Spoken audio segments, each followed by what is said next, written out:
Alright, Brutus. It's time you got started on your quest to find the Gladius sword so you can face Conquin in battle and prove yourself as a warrior, which is something that Conquin wants you to do for some reason, which I'm sure was made clear in the original Shakespeare screenplay. And we're in a pottery shop, as this guy tells us. There's items in pots, but there's also monsters in pots! Oh, rats! The well-known Roman monster. Pottery, with a couple of mechanical-looking arms sticking out of it. Rats! Would have liked to have seen how this scene plays out in the Shakespeare play. You can just imagine the actor flailing about, trying to make it look like a pot attacked them. Or maybe they had a pot that was like suspended on puppet strings or something, and some guy backstage was controlling a mechanical hand to poke out of the pots. I don't know, viewers. But yeah, there's nothing much interesting in those pots, so that was a waste of time. At least we got some money. Well, speaking of money, viewers, I went ahead and battled I went and battled a whole bunch of gladiator people. I went and battled a whole bunch of centurions or legionaries or whatever it was in that house over there. Got myself a good gold supply, so we're more than well equipped to deal with anything. This poet, Sinner the poet, would give us something nice if he brought him a silk robe. Okay, put that in our logbooks. Hey, old man, I'm Brutus. What's going on? Aye, old man, you're bound to know something about the gladiuses, because you're old. Oh, what luck! He has it! Thanks a bunch, well that saves us a lot of bother. I was thinking that we were going to have to go on a fetch quest. Aye, we got a bunch of money from those fighters. So we'll hand over the cold cash. Oh, of course. Get stuffed, soothsayer, what do you want? Spill the beans. He wants the rare goldstone aureus. 3 aureouses. Okay, so, well, conveniently there are 3 of them in this section of Rome that we're allowed to walk about. That's fortunate. So if we give him less than 3, he'll give us some different swords. The blade of Spartacus, that gladiator we've all heard of. Blade of Scipio, don't have a clue who that is. Blade of Romulus. So basically we want to get our hands on all of those 3 aureouses to have the best gladius we can have in our battle against that guy. What can we find in the wonderful city of Rome? Look at those trees, plants, fountains, aqueducts. Oh, so they come from the Tiber River that those scenes earlier were referencing. A lot of talk about the Tiber in this play for some reason. I guess Shakespeare must have been interested in aqueducts. Very fascinating line of inquiry, I'm sure.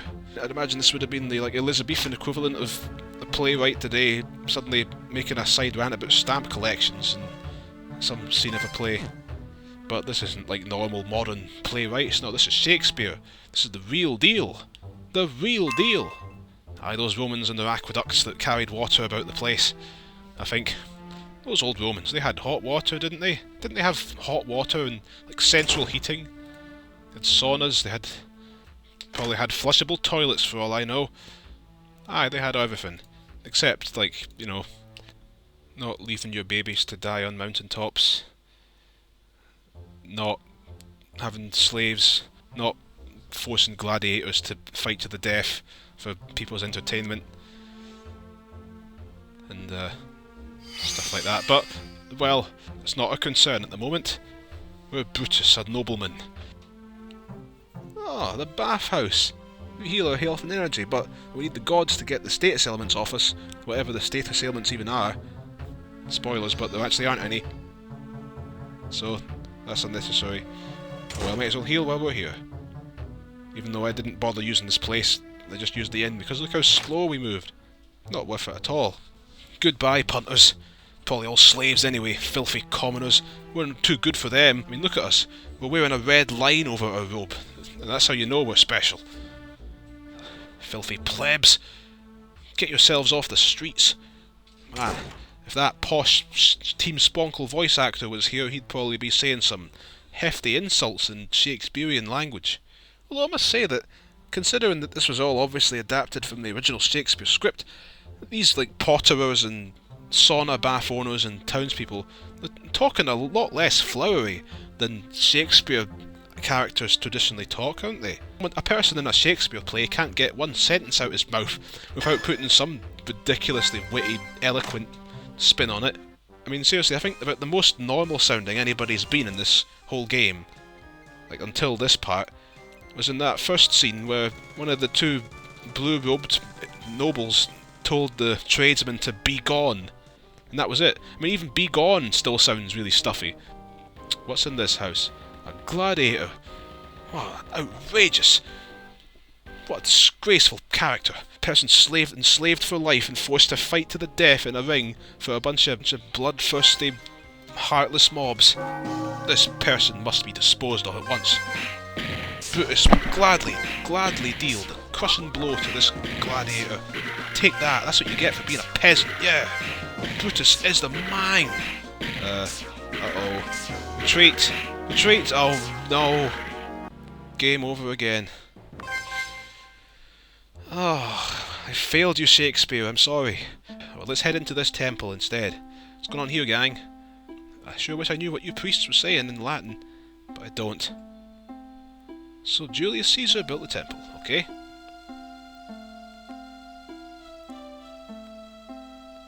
Uh-huh.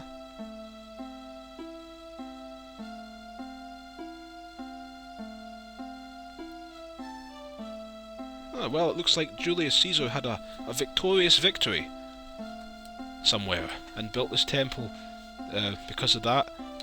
Not sure what the victory was. Oh, this is where we get our ailments cured that don't actually happen in this game.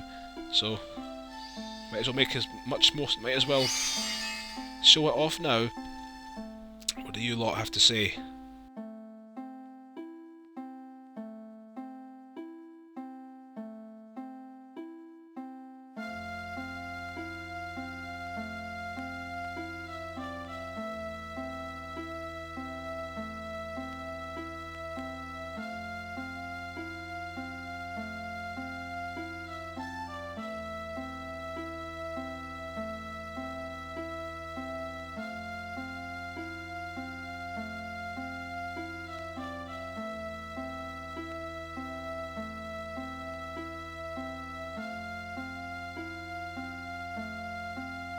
Well, that was enlightening. Brutus. Wonder if the word brute comes from Brutus here. I mean, a brute means what does it mean? A bad, like an uncult. It means like a. Oh, how would you say it? An uncivilized, bad moral character person who does bad stuff in an uncivilized way. You know what I'm saying, viewers. Brute, violent person. Not nice, not sophisticated. The point is, I wonder if the name comes from. I wonder if that word comes from Brutus, and is it because Brutus slammed Caesar? Is it because of this play? Is it because of the real Brutus in real life? Did the Romans themselves name the word after him? I don't know.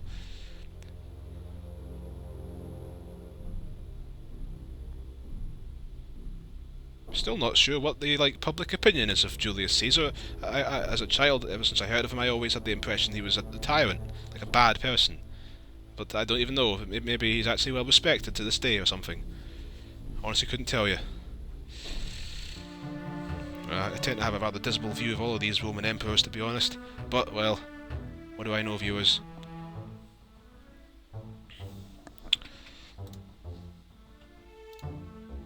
Let's continue exploring this massive, sprawling town of Rome.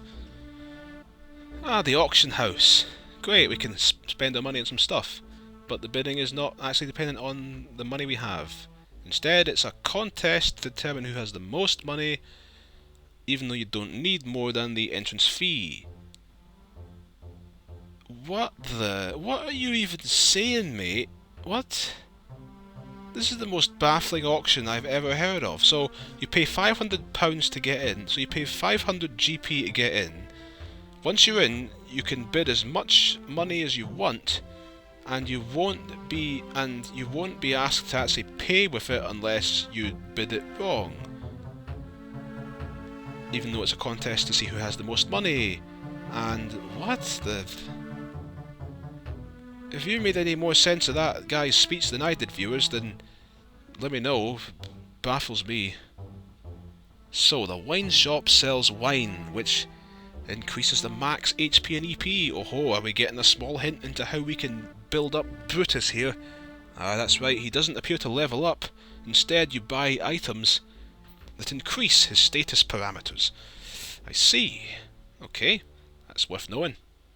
Hey man, oh, it's Cicero. I've heard his name before. He's some kind of Roman politician, isn't he? I mean, I know that everybody in Julius Caesar, the play Julius Caesar, was a real person. I assume they were.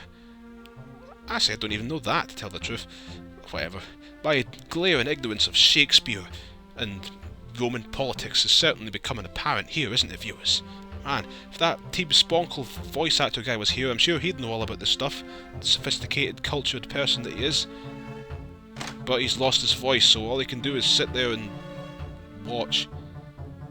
All he can do is lie in the back room and try to recover his voice. Maybe he's probably using some arcane thespian technique for keeping your voice up as we speak.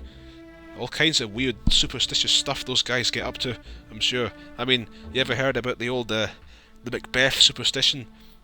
Actors are terrified to even say the name of that play, and because they're afraid something bad's going to happen to them if they do it. Aye, they always refer to it as the Scottish play. And if they do happen to accidentally say Macbeth while they're rehearsing for the play or something, then how do they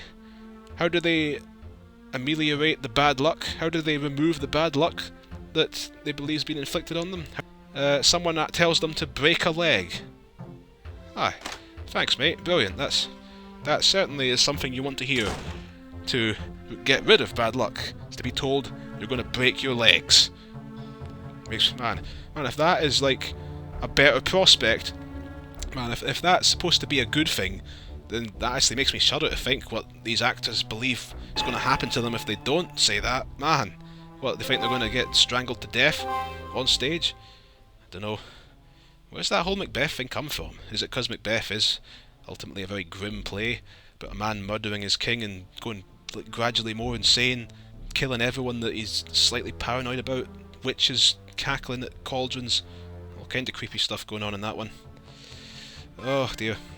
But, aye. Oh, and of course Macbeth is based on Scotland too, aye. Happened in bonny Scotland, kids! Aye, Macbeth was based on a real person too, did you not know? Aye, aye.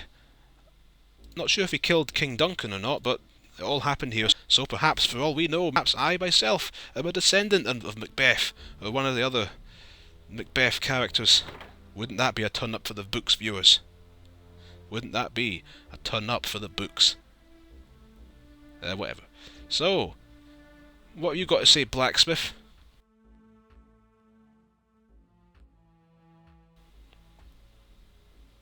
Oh ho, he's got one of the Aureuses. Finally we can actually get some stupid progress in this town we've been wandering about. Aye, wait to say it, Bruce. Brutus, give us that Aureus at once. Oh, of course not. I thought we could trick this guy. No, he's too smart. He knows that stone's worth something. Let me guess, he's not going to take money either, right? Ugh. Why did I even save up all that money? I fought like 50 of those stupid fighter people to get 2,000 gold. And he wants a mini cauldron instead. Oh, speaking of all of that Macbeth stuff, maybe he wants us that witch's cauldron from Macbeth. Bubble, bubble, toil and trouble. Aye, that's a line from Macbeth, kids. So the potter has a mini cauldron, huh? Then we shall find that mini cauldron. Well said, Brutus. Well said in a suspiciously not very Shakespearean sounding manner. Man, if I didn't hold this game in such high esteem for sticking true to the Shakespeare source material, as every single Shakespeare adaptation does, whether it should or not, I would have guessed that the creator of this game maybe invented some of this dialogue himself, but come on, that is something that... But no, that just never happens for some reason. Man, I mean, I really would appreciate it if one of these stupid Shakespeare adaptations did just play with the script a bit. I mean, come on, Shakespeare might be I mean, Shakespeare might have written some eloquent plays, but he's not the captain.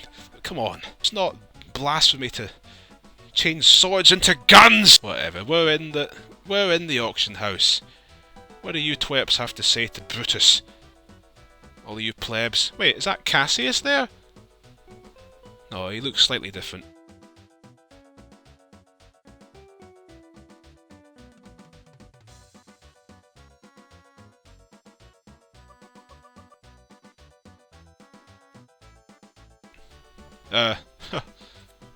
I won't push my luck, madam, although apparently Brutus has pushed you. Sorry about that, ma'am. You've all got stuff to say, but not much of interest except that it seems that those soldiers standing up there will give us some useful information. Okay? Always good to have some good info on the stuff we're going to be bidding on, although this auction seems to work in a very bizarre way. Maybe they can explain it to us. Next to last bids should be larger than your first and last bids. Your fourth bid equal with third unequal smaller. Fourth second is smaller than the fifth bid is larger than the previous. Larger than the last one. Less than what in the blue blazes is going on here? What is this? What on earth was that? Well, my puzzle senses have tingled, viewers. This auction house is no auction house. This is a deception, an illusion. This is just a giant puzzle, a Shakespearean puzzle. Who would have known that Shakespeare invented RPG puzzles? And it's a logic puzzle, no less. Well, Mr. X is a master of logic, as we've all come to know by now. So I'm going to use my logic skills to figure this one out. We know we've got at least a few bids. What, 1, 2, 3, 4. There was a fifth bid, so there's at least 5 numbered bids starting from the first one. There's a last bid. There's a next to last bid, which may or may not be the fifth one or the fourth one or whatever. So let's just call the last one X, and the second to last one X minus 1. Alright, so we know that the second to last bid is greater than the first one, and greater than the last one. We know that fourth bid is equal to the third. You know what, I'm coming back. We know that the fourth bid is equal to the third one, but not equal to the fifth one. So 4 is not equal to 5. I was going to put the exclamation mark symbol there, viewers, because in computing languages, in computer programming, that's exclamation mark means not, for some stupid reason that probably made sense 50 years ago or something, but it's just stupid. Just like everything else in computing.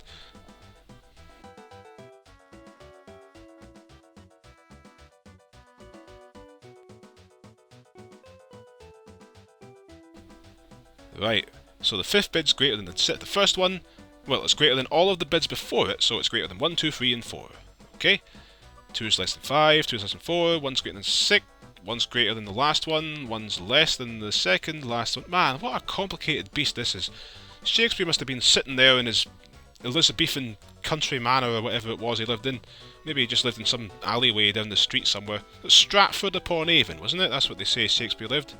Or unless you think that like Shakespeare wasn't Shakespeare, because apparently some people feel that Shakespeare was not Shakespeare, but rather there was someone else that wasn't Shakespeare. Because that's how that goes. Alright, now... Where was I with all this? Point is, look at all that wonderful logic. Aye, so Shakespeare was sitting there, wherever he was sitting, thinking up this logical boombox of a puzzle, thinking up this logical minefield of a puzzle, getting all the logic right. But I'm sure that after putting in the requisite effort to figure this one out, we will be able to storm this auction and claim our inevitably aureus prize. Alright, just give me some time to think this through, viewers. Figure out what order these bids go. Figure out, figure out what order to put these bids in. And figure out how large each bid should be relative to each other bid.